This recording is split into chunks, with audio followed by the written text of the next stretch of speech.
None Are Free is the newest endgame perk added to Dead by Daylight, and potentially one of the strongest. But with so many options, it can be difficult to determine the perfect endgame build. But I've done it. Now, explaining the build means explaining both the perks used and the perks not used, so this intro is going to be a bit longer than normal. So if you're just here for the gameplay, feel free to skip ahead. Timestamps are below. None Are Free will block every window and undropped pallet when the final generator is completed. The length of time depends on how many survivors you've hooked at least once. With every window and undropped pallet blocked, hits will come quickly, with the caveat that at max stacks, you only have 64 seconds of this effect.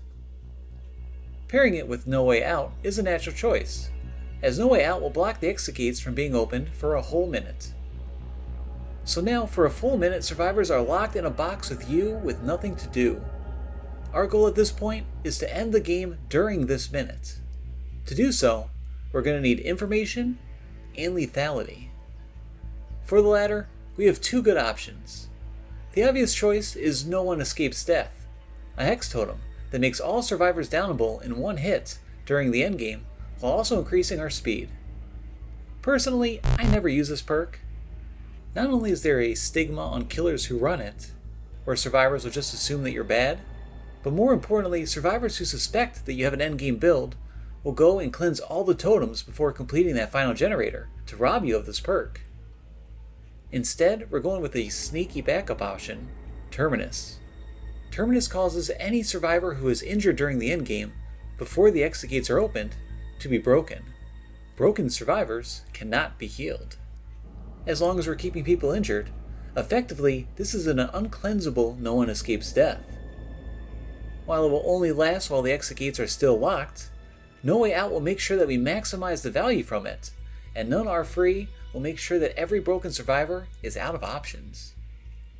Now that covers the lethality, but what about the information required to find survivors who will naturally be hiding once the endgame starts in an attempt to wait out our perk timers? Enter the Dredge. The Dredge has a couple parts of his kit that lend themselves very heavily to an endgame playstyle, primarily in his add-ons. The Field Recorder will start Nightfall both at the beginning of the game and when the final gen is completed. By default, Nightfall lasts 60 seconds, and during Nightfall, our locker teleports will be very fast and give us Killer Instinct when teleporting near a survivor. 60 seconds is just how long our important perks last, and the Killer Instinct that Nightfall gives will get us right into a chase. The Dredge's Nightfall seems handmade for this build. Our Boat Key add-on will break all the locks on locked lockers when the endgame starts too, making sure there's nothing to hinder us from getting right into that chase. The Boat Key will also speed up our teleports outside of Nightfall too, which is great because we're going to need some help before the endgame. And that's what's important to stress here. The game does not start at the endgame. Both of our important endgame perks require us to hook every survivor at least once, and even with a full endgame kit, you're likely going to struggle if there's still 4 living survivors with nothing to do but hide for a minute. For this reason, our last perk is Dead Man Switch. A strong slowdown perk, it'll help us stall out the game long enough for us to get our 4 stacks, and hopefully get at least one survivor dead before the fun begins. Now that we've discussed the perks that we've used, let's discuss the perks that didn't make the cut and why. Rancor exposes your obsession and lets us just kill them once the endgame starts, while giving us some info throughout the game. This perk is a lot of fun in an obsession-focused build, but needs too much direct obsession support for our particular build. Remember Me helps support Terminus by keeping those exit gates closed, but by the time No Way Out ends, we'll have also lost None Are Free, so we're hoping to have the game over by that point. Fire Up is actually a great perk to help our mid-game chases, especially on the Dredge, but I personally preferred a slowdown perk in Dead Man Switch. You could swap it in, but keep in mind that None Are Free will be stopping survivors from vaulting windows or dropping pallets anyway, so Fire Up won't actually be useful for us during the endgame. And the biggest one that I'm sure people are going to question is the lack of Blood Warden. With Blood Warden, hooking a survivor while the exit gates are open will block the exit gates for a minute. Clever killers can use Blood Warden to block the exit gates when there's less than a minute remaining during the endgame collapse, causing all survivors to be trapped in the game and die to the collapse. The problem is that if survivors know that you haven't, they'll just leave to deny you, and survivors will always assume that you have it if you have an endgame build. Not to mention that our build does nothing to support Blood Warden at all, as by the time we can hook a survivor, all of our other perks will be inactive. Ironically enough, if you want to get value from Blood Warden, you kind of have to throw it in a non-endgame build to surprise people, so we're not going to use it here. Altogether, we've assembled the ultimate endgame build, but don't take my word for it. Let's see it in action.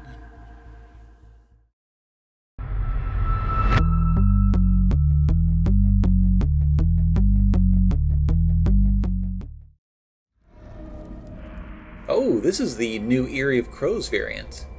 I'm not very experienced with this map, so this will be a nice learning experience for me, I suppose. This one has the shack right in the middle here, and all the other areas are just sort of set up around it. I have noticed it still has the Eyrie of Crows, like, large amount of loops, so we have to be a little bit smart as we're playing. And this survivor here definitely has trouble seeing during nightfall. Oh, I don't know how I whiffed that. Well, sadly for her, she's in a corner, nowhere she can go. That's the thing with Nightfall. If survivors don't have monitor settings or TV settings or filters that let them see during Nightfall, they can go down pretty quick. We're going to start teleporting around. We're still in Nightfall, so we can get that killer instinct. And when we do, we can find somebody. We get our first Dead Man Switch proc here as well. So that's pretty good that you have that gen block now, especially if there's other survivors in this area. Okay, we got another hit here. We got to keep in mind which survivors that we've hooked and which ones we haven't, because we want to make sure we get at least one hook on everybody. These lockers aren't amazing. I'm going to put my remnant here in case she wants to vault. She does not, but we can hold it, and if she goes all the way around, we can still get the down. And Dredge is such a fun killer to play shack with. Okay, we'll put her up. That means we've hooked both of the Janes once. Someone should be right here, I think. We'll kick this. Still no gens have popped, which is great. Let's look around. There's a little bit of progress here.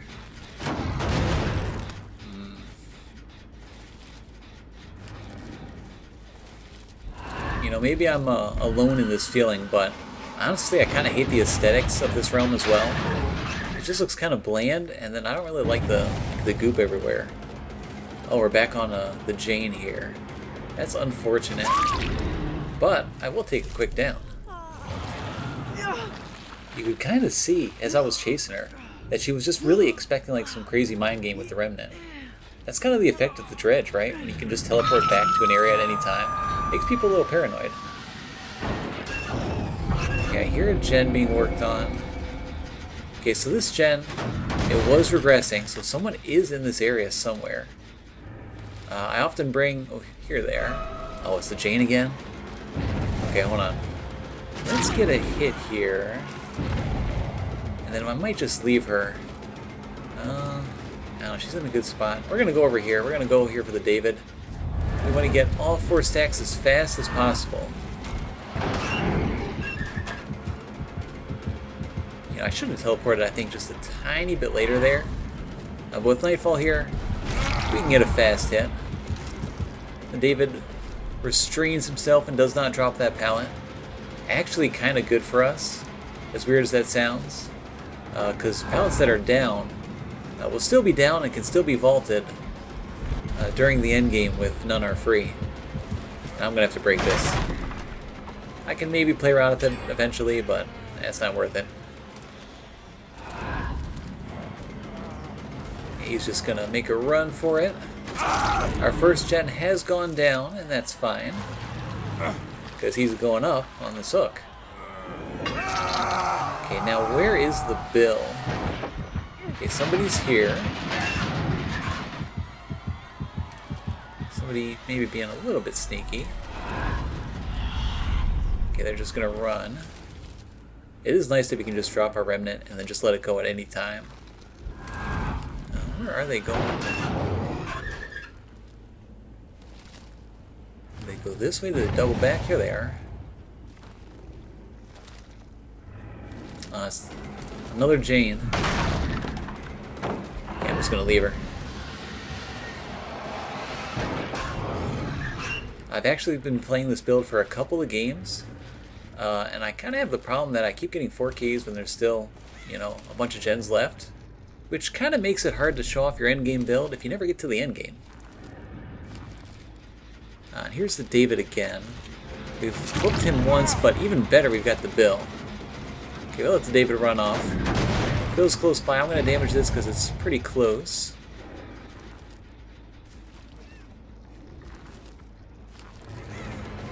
Okay, we got some blocks here we can break.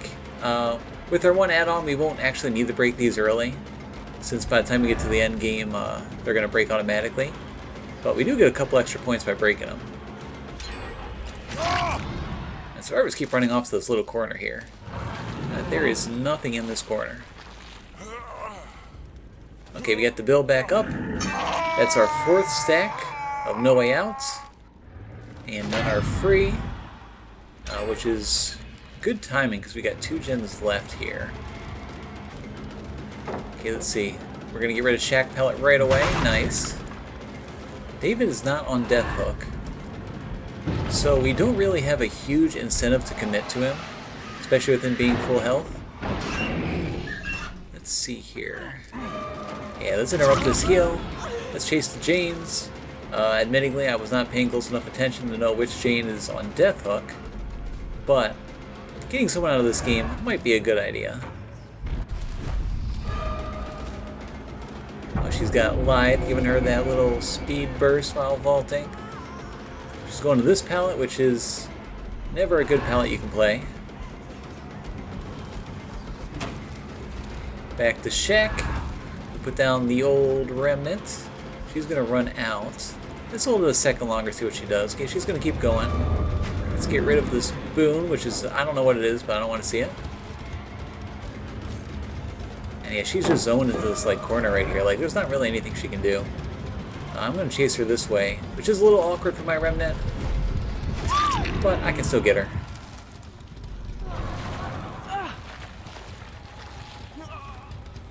Okay, let's put her up. She might be dead, she might not. We'll find out. Okay, Dead Man Switch just triggered. Okay, she's on her 2nd hook. Okay, so both of the Janes are on Death Hook. Both of the boys are not. Okay, that's the Bill. Let's see how he's going to do this. He is going to do it poorly. I'll pick him up. Let's put him in the basement here. Let's see, do we hold off? No, I'm just going to put him right up. Sometimes it's better to wait for your Dead Man Switch, like to run out before hooking the survivor so you can get another trigger.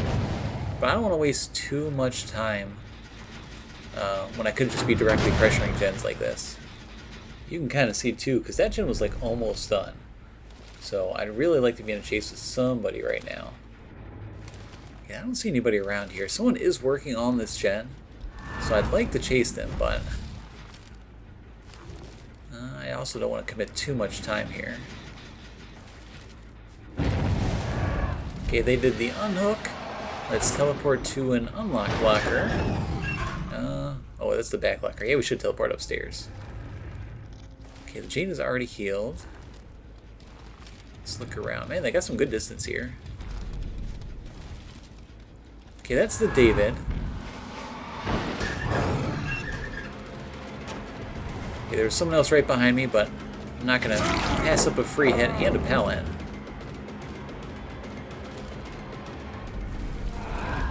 You know, I keep getting these moments here where I really miss having the green add-on that lets me put down my remnant more often. I mean, obviously you can't use it with this build, but it still would be nice.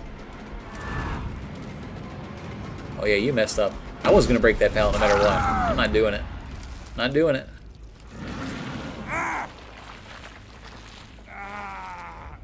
Okay, put you up. You're not on Deathhook either, actually.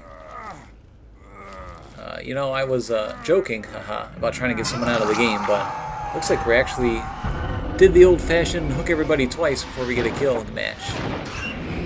Which isn't generally a good idea, but let's see if we can make it work. We do have a good build for an endgame like this. Okay, she's running off here. She does make it to the pallet. And she messed up, yeah. This is the Jane that has a little bit trouble seeing during nightfall. Okay, we'll put her up. That's our first kill. See, oh, and there's the end game started. Okay. Okay, so someone's right over here. We see their heartbeat with the killer instinct. None are free is up, but no one has touched an exit gate yet, so we'll get a loud noise notification when they do. In the meantime, though, all we have to do is cut off as much space as we can, because there's really nothing you can do. Okay, and yeah, they're right there. They just touched the exit gate. We're going to leave them on the ground and head right over here. It might have been better to go straight for the hook there, because he is on Deathhook, but I think this is fine. That's right, this pallet's blocked, huh? And that pallet's blocked too. Yeah, your windows of opportunity isn't going to do you much good right now, David, is it? Oh, yeah, you remember when I said I wasn't going to break that pallet? I'm still not going to break it. Yeah, that's right, you thought I was going to teleport, huh? Okay, the bill is back up. He might have actually had Unbreakable. It is a bill perk. Okay, the exit gates are still blocked, and Terminus is still keeping people injured. If we can find somebody right now, we can still win this game. You know what I'm going to do? I'm going to put my remnant down right here. I'm just going to walk slowly over to the other gate. If someone's on that gate right now, they're probably out. But if they try to touch the other gate, they're going to destroy my remnant. And then I'll immediately know if there's somebody there. Oh, okay, it was just destroyed. Let's teleport back over. We see scratch marks. Let's see, who was this? Okay, it was the Bill, because he's the only one injured. It is going to take a minute for those exit gates to open, so we just have to keep him away from the Jane. Where's he going? He's just making a mad run for it. I'm going to put my remnant... Oh, you know what? I don't even need to put my remnant down. Now that exit gate's probably about to be opened. And there it goes. And then she's going to leave immediately because she's afraid of Blood Warden. There, she's out. This is exactly why we don't run Blood Warden. Goodbye, Bill. But yeah, nice little game there. If I had killed the Bill first before teleporting, could I have gotten the 4K? Maybe? I don't know. It was a gamble. I think it was worth the try. But hey, we won either way. And got a nice little 3K. Thanks for not being the Ghoul. Hey, you know what? My pleasure. And see what they brought. Just kind of the standard fare. Decent medkit there. Oh, and funny enough, the Bill did have Unbreakable because he was going for his Undept. But probably the worst person we could slug there, but whatever, it worked out. Good game. Okay, this is a pretty big map, but we are on a very mobile killer, so I'm not super worried about it. We've got Nightfall right at the beginning. Our first teleport is actually not Nightfall speed, because it's the first teleport in the game. Oh wow, Survivor spawned right next to me, that's unfortunate. So we didn't need a faster teleport after all. And that sucks here. She got caught there on the lip of the wall. And panicked a little bit, I guess. Okay, well, we'll pick her up, put her on a hook. Really lucky that we found her real fast. But with our teleport, we should be able to find someone to follow up pretty easily. At least if I can go to the lockers I want to teleport to. Okay, nobody here. Just look around. We'll work our way back towards the hook in case someone's running in for a save. Ooh, okay, so they spawned on this gen. Let's see, at least 2 of them. Just gonna put my remnant down here. Wherever way they can run off there, we should be able to get them. Oh, I thought you jumped down. Hi. Okay, well, we'll just go for your friend. Okay, here's our obsession, Laurie Strode. How appropriate. Fun fact, the obsession mechanic was actually added to the game with the Halloween chapter with Laurie in it. Back before that, there just wasn't an obsession mechanic at all.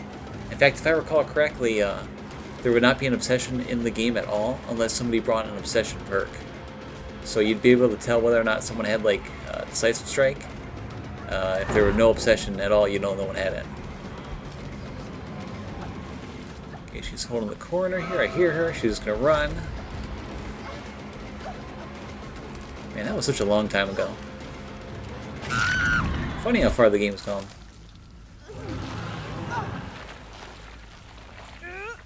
Okay, let's see. Run right through that pallet. Put her right up on the hook. Man, this map is so big. Okay, I heard that middle gen being worked on. Ooh, someone was working on this one too. Okay, that's not the middle gen, it's the one right here. And she does get this done right in my face, but I do get the down. So that's a trade I'm willing to take, especially since this is an endgame build. Oh, sorry, that flashlight save isn't going to work if you shine it at a bush. Second hook for the Sable there. On our third hook altogether. She's going to have to try to play it a little bit more safe if she doesn't want to die. Okay, where did they go? Did they go straight for this hook? They went back to the unhook, okay.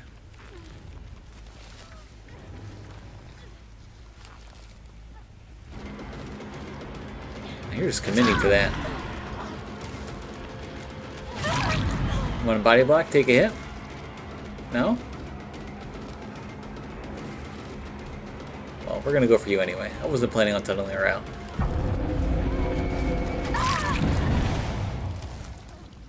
Okay, we'll pick you up.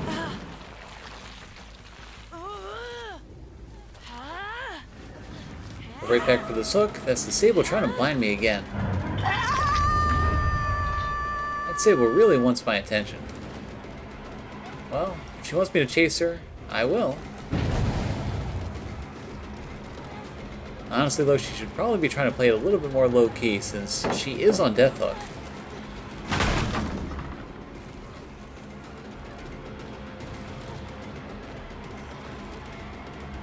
Okay, let's just cut her off a little bit. I don't think there's really anything she can work with over here. And she probably can't see where she's going because of Nightfall. So, sucks to be her because she's out of the game.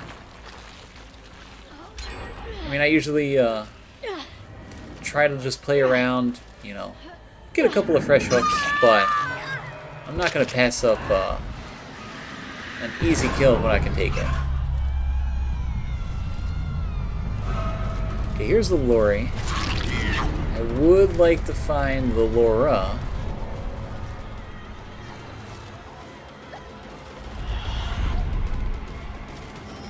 See, she does make it to the window. We'll swing around here. She's probably going to run off to the left.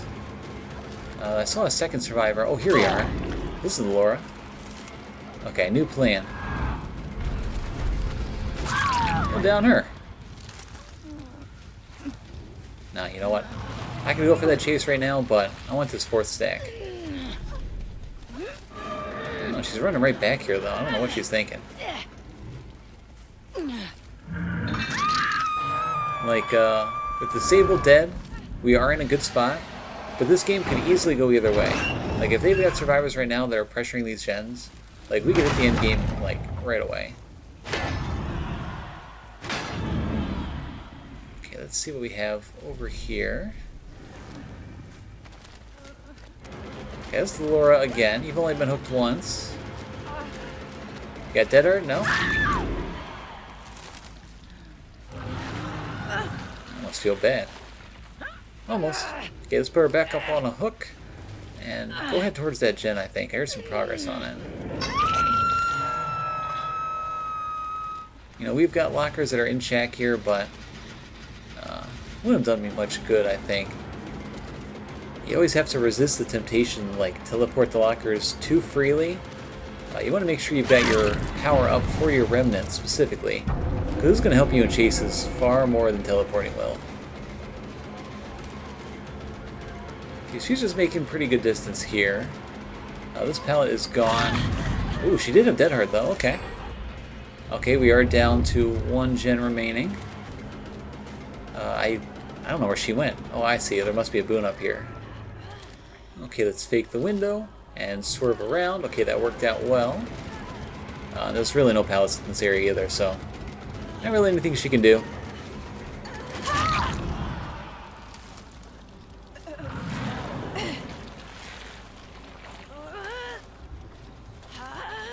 Let's see. Put her on this hook. My nice stockings on the Christmas tree here. Okay, nobody here. Nobody here. Kind of just have the gut feeling someone's in this area, though. Where are you? There they are.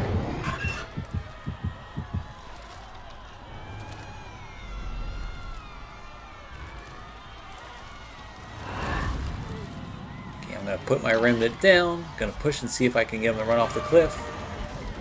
Why are you body blocking? Look, if you're gonna body block me, you're gonna try to abuse that defensive mechanic that you have after getting unhooked. I'm just gonna wait it out. I'll leave you on the ground though. I'm gonna put my remnant down here though. Oh, here's the Laura. Actually, I might have a chance to just end this game before the end game. Which I actually don't want to do. I kind of want to, you know, show off the perk. Let's see here. Let's chase the Jill. Let's... Oh yeah, she's got Dead Heart, of course. I've been losing all the Dead Heart 50-50s this game. We'll get a hit. Oh, okay, that's the Loree. They're all in this area. Well, I'm happy to have them all injured, because when that final gen pops, Terminus will keep them all broken. Okay, let's pick you up. This is your second hook.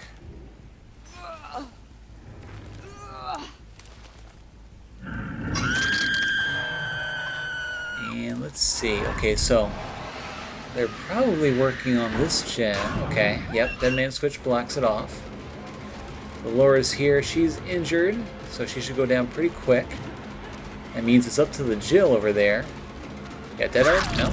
Up to the Jill to get the unhook, or this game's just over. Now I could just push and stop the unhook, but I'm okay with that. That is one thing too, like, let's say you win the game before the end game, and then like you close the hatch, or all the gens get done, No Way Out will keep the exit gate blocked. So like you got almost a guaranteed kill there. Where was that? Here it is. You know, in all honesty, I tend not to run endgame builds very often. I often will take No Way Out, and I'll just throw that on a regular build, just to get a little bit of wiggle room, just in case the survivors are doing particularly good. But a full endgame build is just something I don't usually run, because I don't like committing too many of my perks and resources to just one type of build, or just one type of like mechanic, right? It's like the vault speed perks. And some people will make like a vault speed build that's got like 4 vault speed perks. But then the problem is, okay, she's going in this locker. She wanted me to grab her. Yeah, she wants me to like grab her out of the locker. Oh, never mind. She just wanted the head on me. Okay, so like I was saying, you'll have a whole build like based around vaulting, and then you'll get a map with like no vaults on it. Like, how many vaults does this map have? Like, barely any, right? So then you're just out of the game, right? I like to play builds... Hey, you know what? I respect it. I like to play builds that are just, like, generally good. And, like, that you can just use on almost any map and, like, get good value from. This gen is almost done. Let's see where she's headed. There is another gen that was by the other survivor, which is almost done as well. But, okay, she's going to get it done. We get Nightfall started. So, you know what? Let's just end the game. Okay, she touched the exit gate, so we know where she is. She's not on the exit gate to my right, she's the one straight ahead. I'm going to down her, and then let's teleport. I'll teleport to the gate on the right, just in case she's running in that direction. Okay, no killer instinct. No killer instinct here either, but I think she's still going to be in this area. Let's return to my remnant. Try for killer instinct again. No, okay, nothing. Okay, so she's either hiding or she's running over to get the pickup. Let's head back towards where I downed the Jill. Let's look around. If she's here, great. If not, maybe we'll just hook the Jill and just settle for a 3K. Ooh, you know what? Here she is. Okay, so she was heading back over here. Unfortunately, None Are Free is over. But we do have basically unlimited time to get this down. Yeah, there's nothing in this area anyway, so. Good game. Like I said, I don't really play specifically endgame builds very often. So I'm sure other people who do prefer those type of builds have a little bit more experience playing the endgame. So they'll probably enjoy it maybe a little bit more than I do. This build itself here has worked pretty well for me. But I just haven't needed the whole endgame part of it very often. And no hatch there. Let's just find the Jill real quick. I might just snip this out if it's going to take me a minute. Okay, here she is. That definitely took me more than a minute.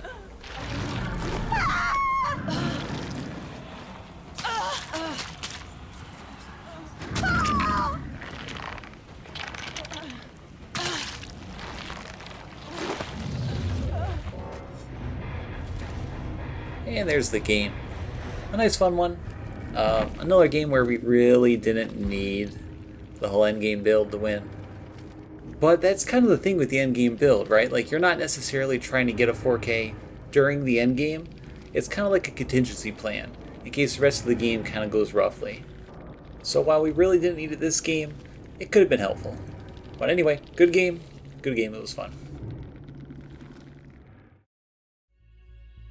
This build, while working well with the Dredge due to his add-ons, could easily be used on almost any other killer. If you're really hard set on going all in on the endgame plan and you don't care what survivors think of you, you could easily swap out Deadman's Switch and Terminus for No One Escapes Death and Remember Me. But I really do think that if you lack some form of mid-game slowdown, you are going to lose some games that you wouldn't otherwise lose. Thank you all for your continued support, and if you haven't subscribed yet, then make sure you do so you won't miss out on future builds and underrated perks. And as always, thank you for watching.